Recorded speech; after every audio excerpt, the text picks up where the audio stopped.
Carnan haya peyvan ji giraniya wan tune ye.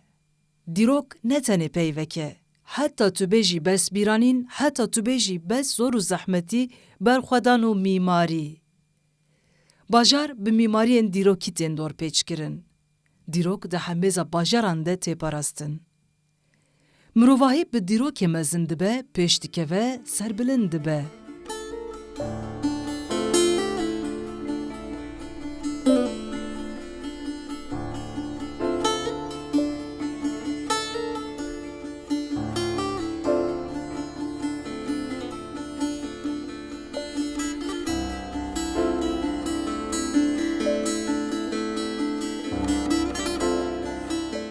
Li Bakurê Kurdistanê yek ji bajarên bi mîmariyên xwe yên dîrokî bi nav û deng bûye bajarê Amedê ye. Mirov berê xwe bide kîjanan yê bajêr mîmariyên dîrokî mirov pêşwazî dikin û hin ji wan jî mazûvaniyê dikin. Ji ber ku di dîrokê de bajarê Amedê her tim bûye navendeke bazirganiyê, gelek xanên ku mazûvaniya bazirganan kirine hatine avakirin.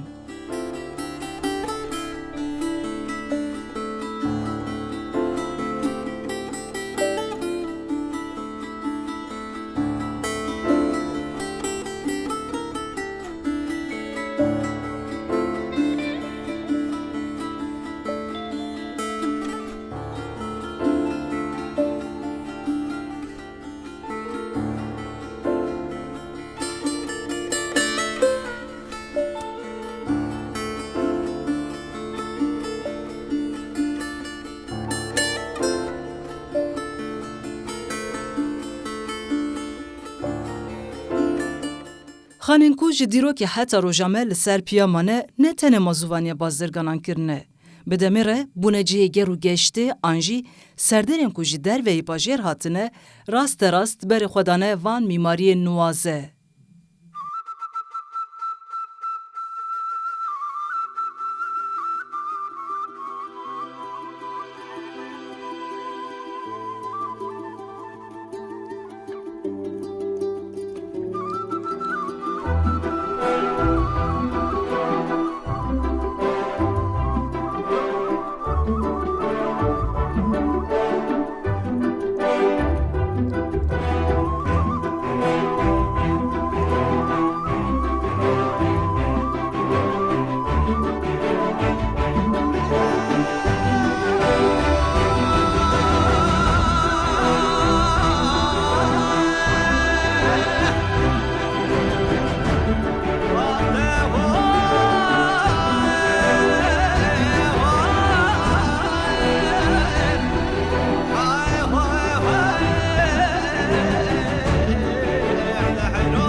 Li navenda bajêr xana Hesan Paşa li hemberî mizgefta mezin cih digire, wekî ku bi mizgefta mezin re ketibê nav civateke kûr û dûr. Desta nehev û dîrok gihandine ta rojame. Xana Hesan Paşa di navbera salên 1572 1575 de hatiye avakirin. Xana bi heybet ji kevirên bazaltên herêmê û kalkeran hatiye çêkirin.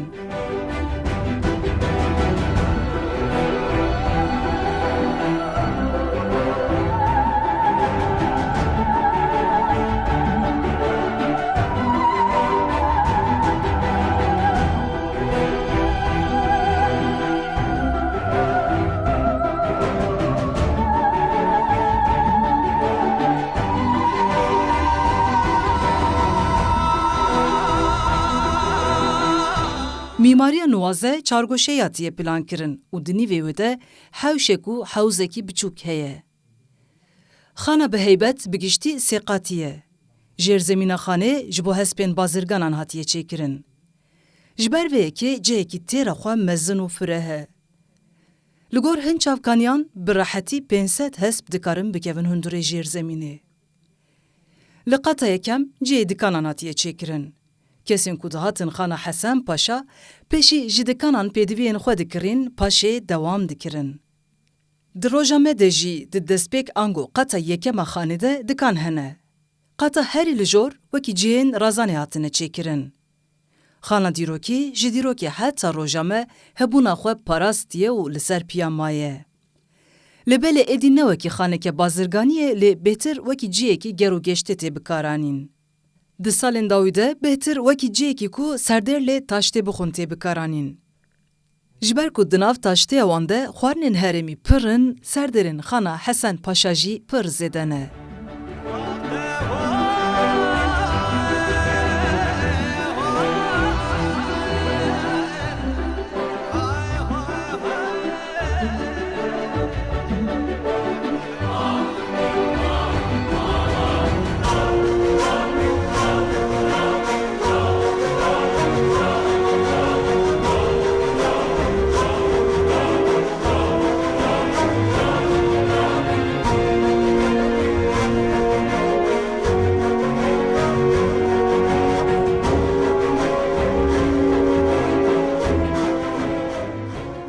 Piştî ku mirov ji Xana Hesen Paşa derkeve û bi aliyê sûran ve here, li aliyê çepê di nav kuçeyeke teng de rastî xaneke dina nuwaze tê.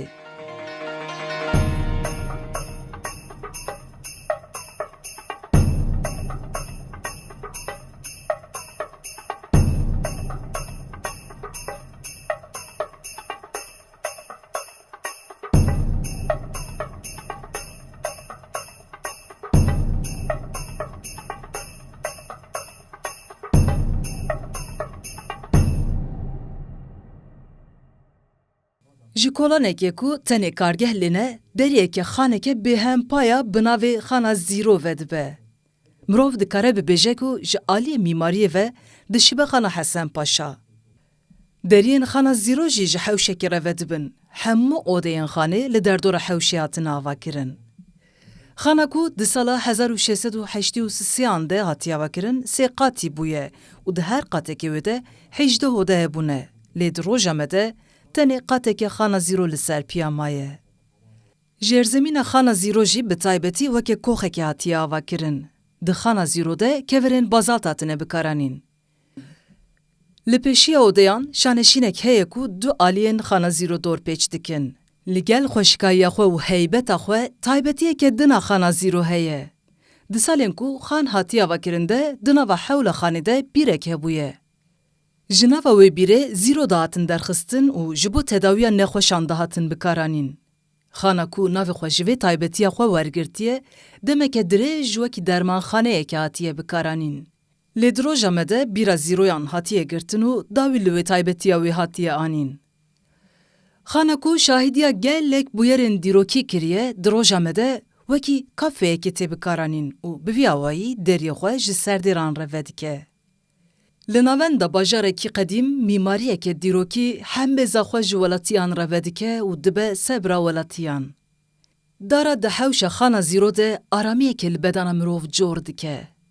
Dibe ku keverên bazalt çîrokeke xwe parve dikin bi mirovan re. Dibe ku çend sirrên wan hebin.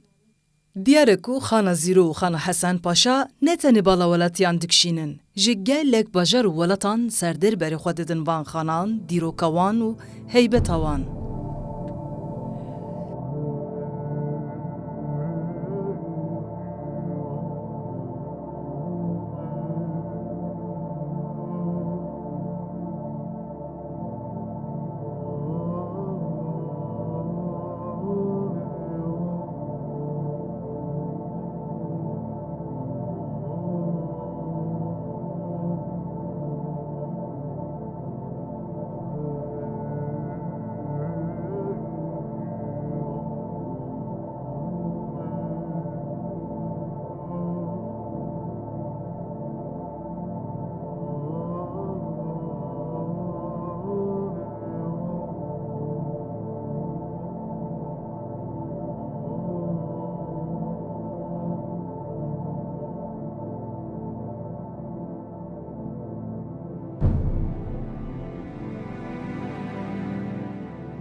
Ji ber ku bajarê dîrokî her tim bûye navendeke bazirganiyê, ne tenê xanên wê, her wiha hin mîmariyên din jî hatin avakirin.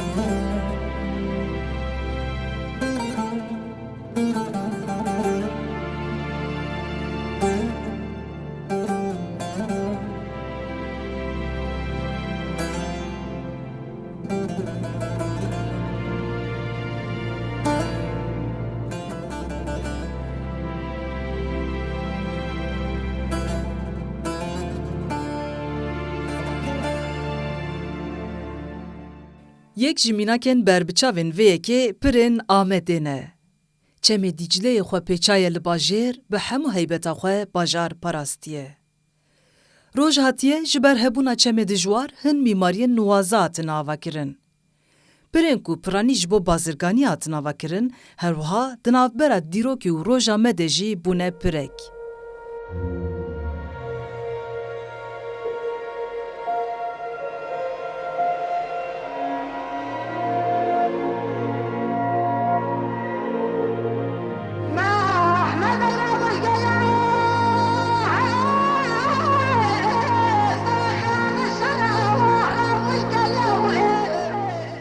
Li Amedê yek ji wan pirên kevnar pira devegêçidî ye. Dîroka avakirina pira ku nîşaneya bajarê Amedê ye hêj nayêzanîn. Kevirên di avakirinê de hatine bikaranîn, kevirên bazaltın ku li bajarê Amedê peyda dibin. Pira devegêçidî xwedî heft derî ne. Her deriyek xwedî firehyek cuda ye. Pir ji aliyê deriyên xwe yên bi kemberve dikeve nav beşa pirên dîk ango tûj. Şaristaniya Romayê wekî beşên dinên jiyanê di hunera avakirina piran de jî bi rêk û pêk bûye.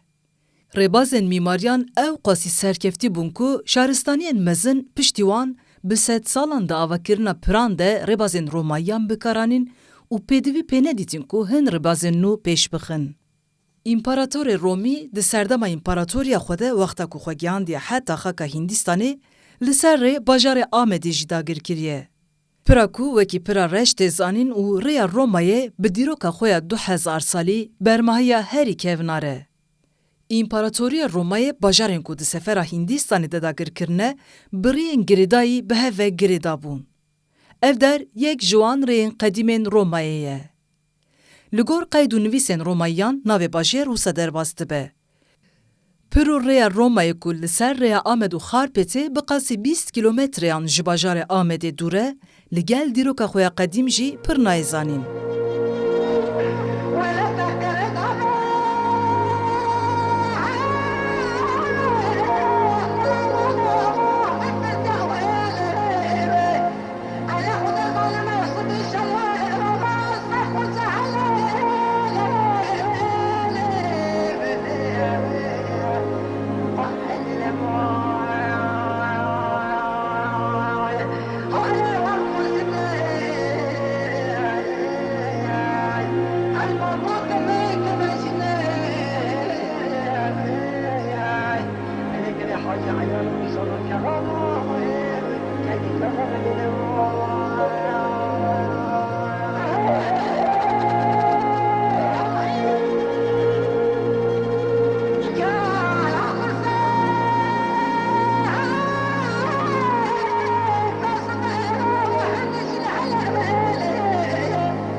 Di nûkirina pirê de rêya ku ji kevirên bazaltên digiraniya tonan de hatiye avakirin jî bi hilweşandinê re rûbirû maye.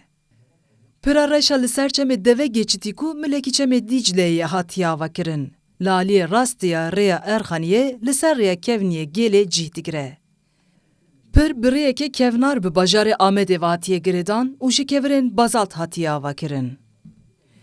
Ku mirov berê xwe bide avakirina piran ji aliyê şêwazê wê ve dibe ku ji hev biguherin û li gor şêwaz û teşeya wan mirov dikare piran kategorîze bike. Pirên dîrokiyên Amedê li gor berfirehî û kurahiya çemê ku li ser hatin avakirin, mirov dikare wekî pirên pirderî û pirên yekderî ku deriyê wê navendiyê ji hev veqetîne. Pira reş jî ji kevirên bazalt hatiye avakirin. Herwiha ev pir wekî pira çemê reş jî tê zanîn ku li ser vê pirê hin kîtabe hatine nivîsandin. Li ser nivîsarên pira reş dîroka avakirina wê û navê kesê ku pirdayê çêkirin dinivîse. Bermahiya ku piraniya wê ji kevirên bazalt hatiye onandin, di dirêjehiya 94 metroyê de ye û bi berfirehiya xwe jî 7 metro ye. Li aliyê ji derka çem ango berê wê ku li çemê diherike ye, xwedî mîmariyeke tûj, sêgoşeyî û bi kumik e. Li belê di roja me de ti kesî xwe nêgihandiye van lingên ku rê li ber lehiyê digirin. Pira kevnar ji 6 deryan pêk tê û her deryek wekî nîv giloverekê hatiye avakirin. Deriyê pireyê li aliyê rastê yê berê pirê ku li jêderka çem dinire, li gor deriyên din biçûktir hatiye çêkirin. Beşeke mezina ser banê pirê giyaştiye heta roja me û bermahî ji aliyê başûr ve birêyeke kevnar bi ser bajêr ve hatiye girêdan. Pira 2000 salî ku geştiyarê cîhanî Marco Polo jî di ser derbas bûye, di nav mîmariyên Amedê ku hatine ji bîrkirin de cih digire. Yek ji pirên Amedê ku hatine ji bîrkirin jî pira Xelîl Vîran e. Bermahiya ku wekî pira Artuk oğullarî jî tê zanîn, tevî dîroka xwe ya 100 salan li ser piya maye. Pira Xelîl Vîran jî li ser çemê deve geçîtî hatiye avakirin. Li gor kîtabe ango nivîsara li ser pirê, di navbera salên 1219 û 1220 de di serdema Artukiyan de hatiye avakirin. Heft deriyên pirê hene. Dirêjehiya wê bi qasî 101.2 metroyan e û firehiya wê jî 5.15 metro ye. Ji kevirên bazalt hatiye avakirin. Firehiya deriyên wê hema bi qasî hevin. Kemberên pirê nîvgiloverin û navenda kemberan hinekî tûj e. Bilindahiya ser banê pirê bi qasî heve, ango li gor hin aliyên wê bilindahiya wê naguhere. Lingên wên di navendê de sê goşeyî ne û serê wan jî tûj e. Li ser sê cihên pirê kîtabe hatine nivîsandin.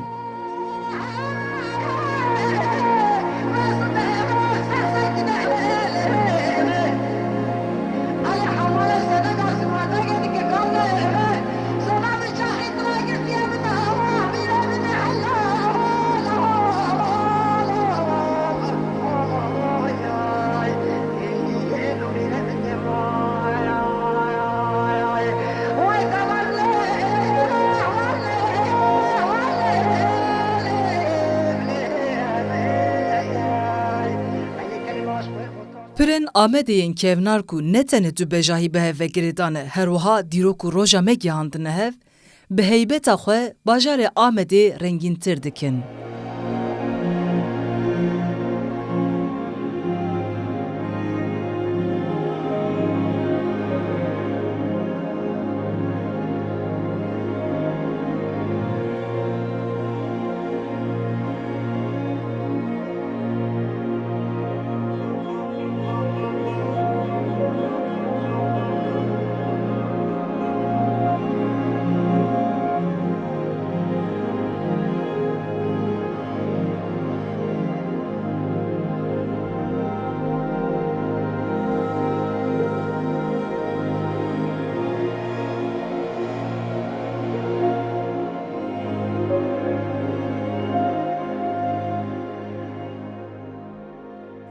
Çawa ku di dîrokê de xwedî peywireke girîng bûn, di roja me de jî rengê peywiran dibe ku biguhere li belê mîmariya wan û erka wan a dewlemendkirina bajêr nahêle ti tiş ji girîngiya wan kêm bibe. Bajarê Amedê ji aliyê mîmariyên dîrokî ve ew qas dewlemend e ku pêdivî pê heye kolan bi kolan tax bi tax were lêkolînkirin.